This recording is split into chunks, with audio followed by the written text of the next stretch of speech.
Welcome to Curated, where music moves, style speaks, and creativity shapes culture. Because, fam, culture isn't just created, it's curated, baby.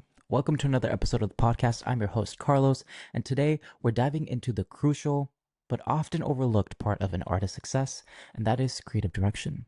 Now, before we dive into that, I want to share some updates with you all. If this is your first time tuning into the podcast, welcome, fam. Welcome to the continuously evolving outlet that this is.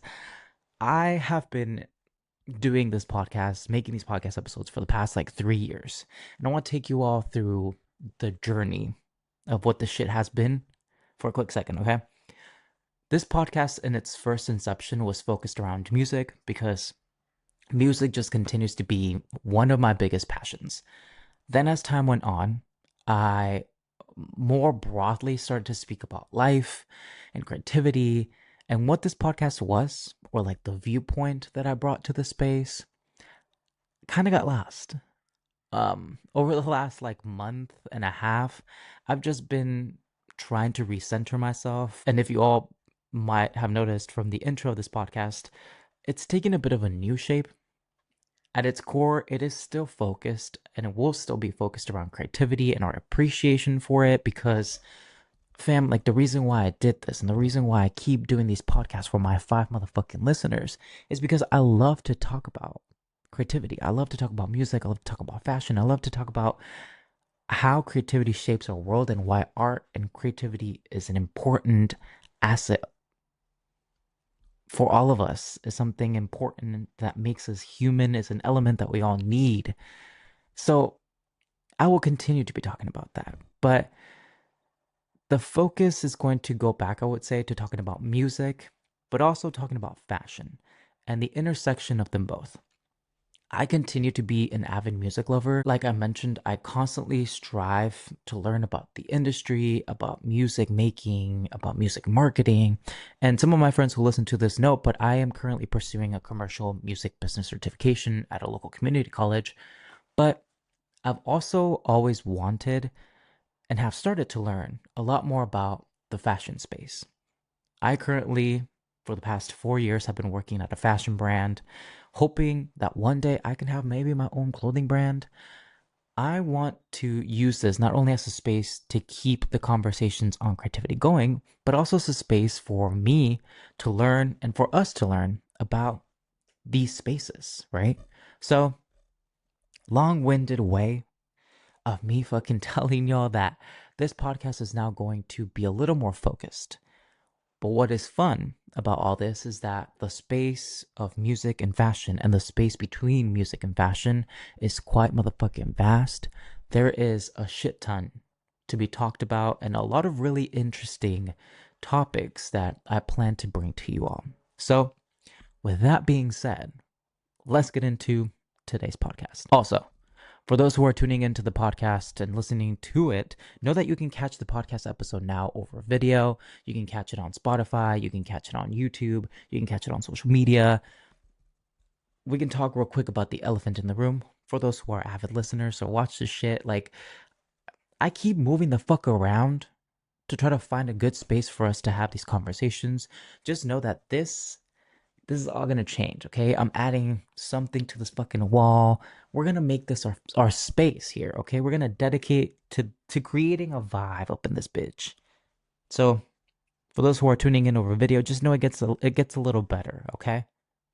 It gets a little better. Now, when you think of your favorite artist, we often focus on their music, but their visual identity, stage presence, brand storytelling are just as vital.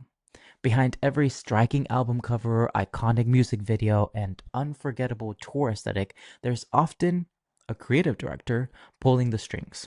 From Lady Gaga's reinvention with Nicola Formichetti to Billie Eilish's signature aesthetic crafted by Takashi Murakami, creative directors shape how artists are perceived and they're remembered. Today, we're going to break down what creative directors do, explore some of the biggest names that shaped artist brands, and analyze recent breakout stars like Chappell Roan, who is carving out distinct identities in this industry. Now, let's talk about real quick what creative direction is, because I'm sure you've all probably heard the name heard the word being thrown around, especially in the fashion space. There's been a lot of creative direction shifts. For example, Donatella Versace, she is dipping out as the Versace like creative director. There's been the Loewe creative director recently just left. Like there's been a lot of shifts in that space. So I'm sure that's how you've all been maybe hearing this, but creative direction, I'd say, is like popping the fuck off. It's like the next big motherfucking thing that everyone and their moms wants to do. Creative directors oversee the visual, conceptual storytelling of an artist. Their job usually includes visual identity development, right? They design an artist's look, album art, music videos. There is brand cohesion in what they do. They're kind of the people that ensure that there's consistency across performances, social media, merchandising. There's also narrative storytelling. They help an artist craft their story through visuals and experiences. There's a stage design and tour aesthetic element that they might be involved in, which means creating immersive concert experiences that align with an artist's brand. I think more clearly, and oftentimes the work that they involve themselves in with the most is strategic collaborations, right? They're the people who partner with designers, photographers, stylists that help reinforce an artist's personal brands and visions. According to Rolling Stone, creative directors are the architects of an artist's brand. They build worlds that extend beyond the music itself. Now, outside of creative direction, especially for those who know a little bit about the music space, you probably have heard of the word A&R, or artist and repertoire. And you're probably wondering, Carlos, what the fuck is the difference between the two? Like, what is an artist and repertoire, and what is a creative director? I got you, okay? How do they differ from each other? Well, A&R, or artist and repertoire, in music is traditionally a person who is responsible for scouting talent. They develop artists, they oversee music production, and curate collaborations. There's some similarities to what a creative director does, right? But most often than not, these A&Rs, they act as the bridge between an artist and the record label, similar to how a producer is for an artist's career. Think of Steve Stout, Sylvia Rhode, L.A. Reid. They have influenced music through their talent creations. Now, both creative directors and A&Rs, they do both shape brand identity and cultural influence, but through different mediums. I would say the A&R sculpts an artist's musical brand, from albums to collaborations, while a creative director shapes more of the personal brand and identity of this individual in a broader scope, from designing things in the fashion space, making campaigns and collaborations, building really an identity that is different and unique for an artist. Brands often use both A&Rs and creative directors to leverage their different cultural influences and mediums in shaping an artist. What's really interesting, and we'll probably spend another podcast episode talking about this specifically, but as of recently, there's been this like surgence, I would say, of music and artists in the music space becoming creative directors. Two people that I think you all probably are well aware of is Pharrell Williams for Louis Vuitton and A$AP Rocky for Ray-Ban. Pharrell is not only just designing, but he's curating collaborations. A$AP Rocky, he's tapping into his personal brand, his audience to curate styles similar to how he scouts and co-signs artists to music. Hypebeast recently noted that fashion houses are treating their brands like record labels. They're bringing in artists not just to endorse, but to curate and direct. Now, let's talk about how creative directors shape artists. Let's look at how creative direction has played a role in shaping some of the biggest stars we know today. Lady Gaga. Her and Nicola Formichetti, they have helped define Gaga's early image, from the bad romance era that she had to the infamous meat dress that she pulled up with to the VMAs. He's created a visual language that turned her into the pop culture phenomenon we know. There's Billie Eilish and Takashi Murakami. Billie's eerie, oversized aesthetic, it wasn't some random fucking thing. It was meticulously designed to break, I would say, the pop norms. Murakami helped Billie translate her brand into visual art, blending her music with his surrealist style. Now, my girl Chappell Roan and her theatrical evolution. She's a breakout artist, in my opinion, with such a clear, unique brand. Rowan's look is deliberately theatrical, retro. She's creating a character driven persona. Draws inspiration from drag culture, camp, maximalist visuals. It just makes her stand out in the pop landscape. And we can't talk about identity without talking about my girl Beyonce and Marnie Senafante. From Lemonade to Renaissance, Beyonce's visual narratives, they're carefully crafted and curated by Senafante. They blend high fashion with cultural storytelling. To shift things a little bit, I want to talk about recent trends in the creative direction space. Why is creative direction more important than ever today? Well, one, artists are multi hyphenates. Today's musical artists, they're more than singers, they're brands, they're requiring strong visual storytelling.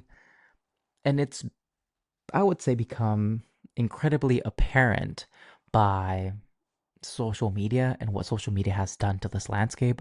There are more whack ass, lame ass artists that don't have the zhush than there are artists who do. I think TikTok and the DIY musician space has made being in this industry more accessible.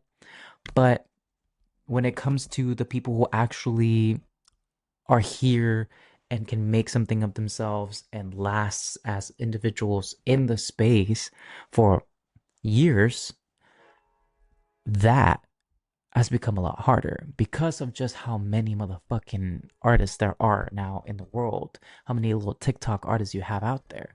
But when it comes to somebody memorable, somebody who I could be like, shit, this person's gonna be in this space for years, boy, the numbers are slim. Okay?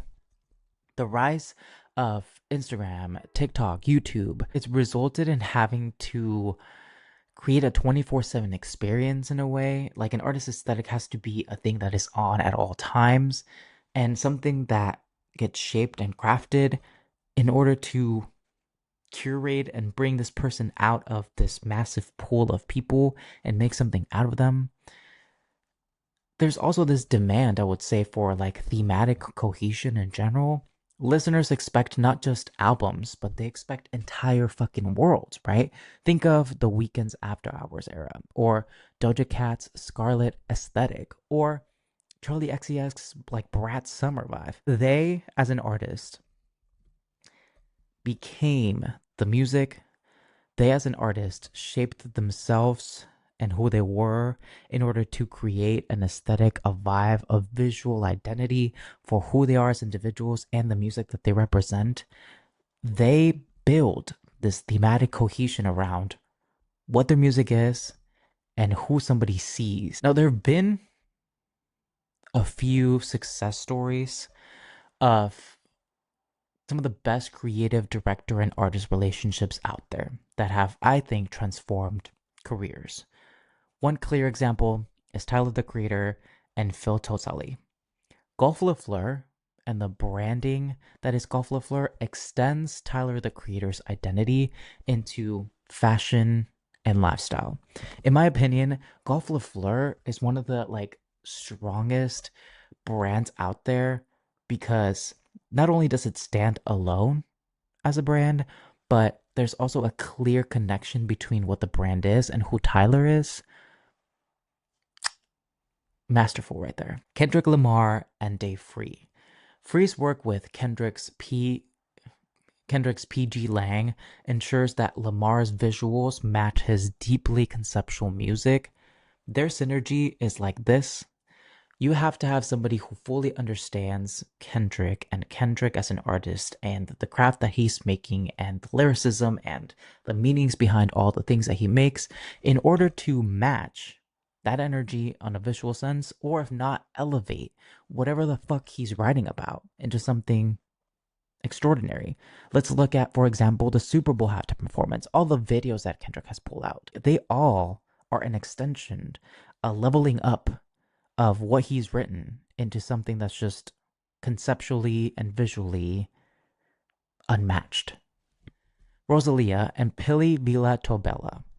I'm probably butchering the fuck out of their name, but Rosalia's visual reinvention from Motomami was a mix of punk, surrealism, and hyperpop, and all of these aesthetics were driven by her creative director. I think these partnerships prove that strong creative vision can turn an artist into a cultural phenomenon. Now, with anything, there's obviously challenges and criticisms that I think creative directors can face. One of the main ones is maintaining authenticity. Is the brand a true reflection of the artist or just this marketable persona, right?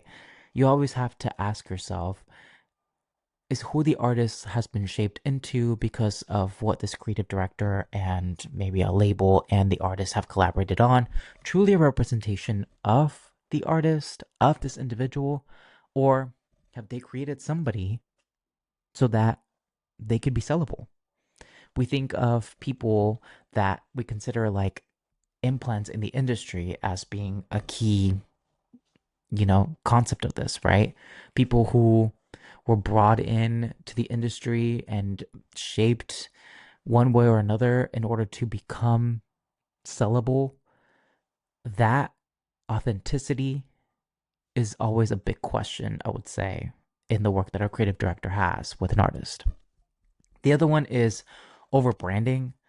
When every detail is hyper curated, some artists just like risk feeling inaccessible in a way, right? When everything becomes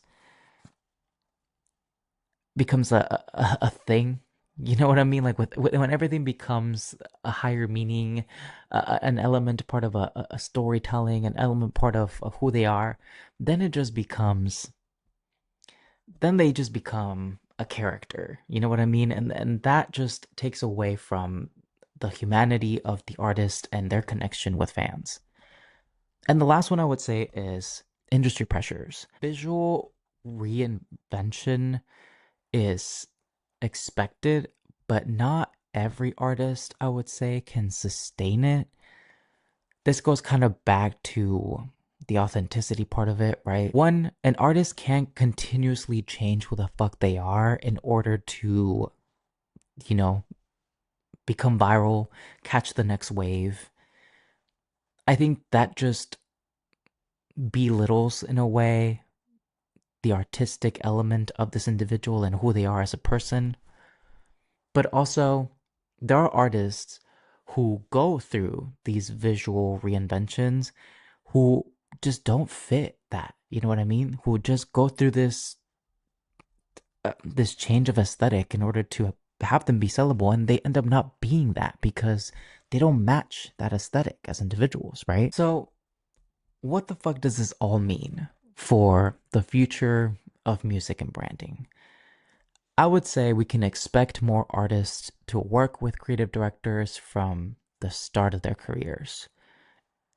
The idea of a creative director and how much they are part of building an artist, I think is going to become even more prevalent as years go. The role also of creative direction will probably expand into immersive experiences.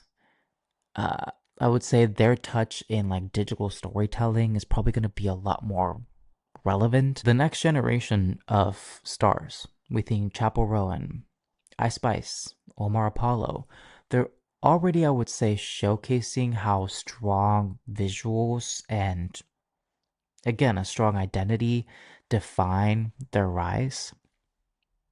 So I want to know, what do you all think? Are there artists today whose creative direction blows you away? artists who maybe have gone through their own visual identity shift and they just don't really match that. Hit me up on social, leave me a voice memo.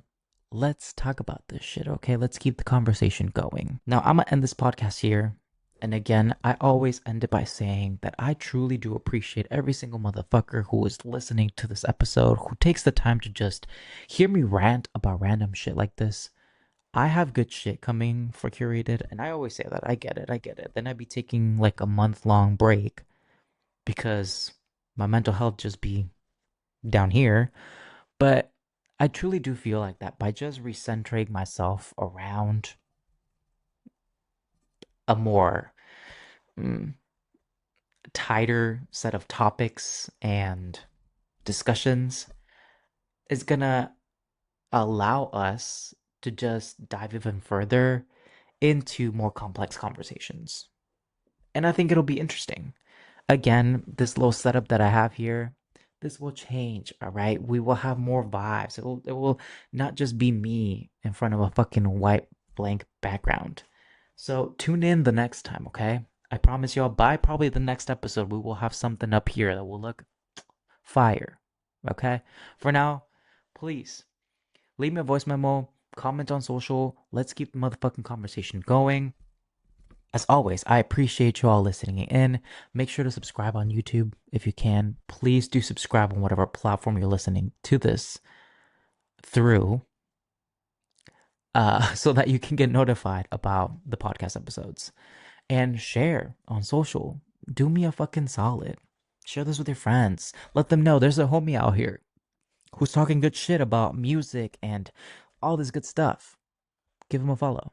Nonetheless, I appreciate you all sticking around. Until next time, stay creative, stay curious. We'll keep the conversation going. I appreciate you all tuning in, and I will catch you all on the next one.